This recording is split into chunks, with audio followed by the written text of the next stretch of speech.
വന്യമൃഗാക്രമണം തടയാൻ കേന്ദ്ര സംസ്ഥാന സർക്കാരുകൾ ഒന്നും ചെയ്യുന്നില്ലെന്നാരോപിച്ച് വയനാട് കളക്ടറേറ്റിന് മുന്നിൽ UDFന്റെ രാപ്പകൽ സമരം. അക്രമകാരികളായ വന്യമൃഗങ്ങളെ കണ്ടാൽ വെടിവെച്ചു കൊല്ലണമെന്ന് കെ മുരളീധരൻ MP ആവശ്യപ്പെട്ടു. കാട്ടാനയുടെ ആക്രമണത്തിൽ മരിച്ചവരുടെ വീടുകൾ മുൻ പ്രതിപക്ഷ നേതാവ് രമേശ് ചെന്നിത്തലയും സന്ദർശിച്ചു.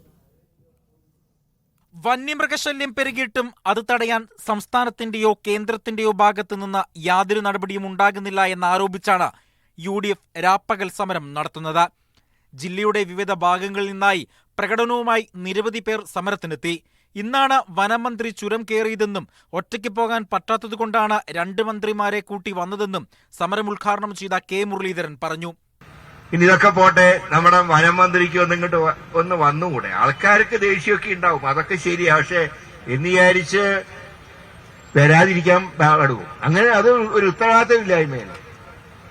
ജനങ്ങൾ കുറച്ച് വയലന്റൊക്കെ ശരിയാണ്, വന്ന അവരോട് കാര്യങ്ങൾ പറഞ്ഞുകൂടെ? കാട്ടാനയുടെ ആക്രമണത്തിൽ മരിച്ചവരുടെ വീടുകൾ മുൻ പ്രതിപക്ഷ നേതാവ് രമേശ് ചെന്നിത്തല സന്ദർശിച്ചു. വന്യമൃഗശല്യം പ്രതിരോധിക്കാൻ വനംവകുപ്പ് നടപടിയെടുക്കുന്നില്ല, മരിച്ചവരുടെ വീട് സന്ദർശിക്കാൻ പോലും വനംവകുപ്പ് മന്ത്രി തയ്യാറാകുന്നില്ലെന്നും ചെന്നിത്തല പറഞ്ഞു. മയക്കുവടി കൊണ്ട കുങ്കിയാനെ പോലെയാണ് വനമന്ത്രി നടക്കുന്നതെന്നും ചെന്നിത്തല പരിഹസിച്ചു. അദ്ദേഹത്തിന് ഇതിനെപ്പറ്റി ഒരു ഓർമ്മ പോലും ഇല്ല എന്നുള്ളതാണ്. ഈ മന്ത്രിയെ കൊണ്ട് യാതൊരു കാര്യവുമില്ല. ഇത്രയും വയനാടിന്റെ ജില്ലയുടെ ചുമതലയുള്ള മന്ത്രിയാണെന്നാണ് പറയുന്നത്. ഇത്രയും സംഭവം ഉണ്ടായിട്ട് വനമന്ത്രി ഇവിടെ വന്നില്ല.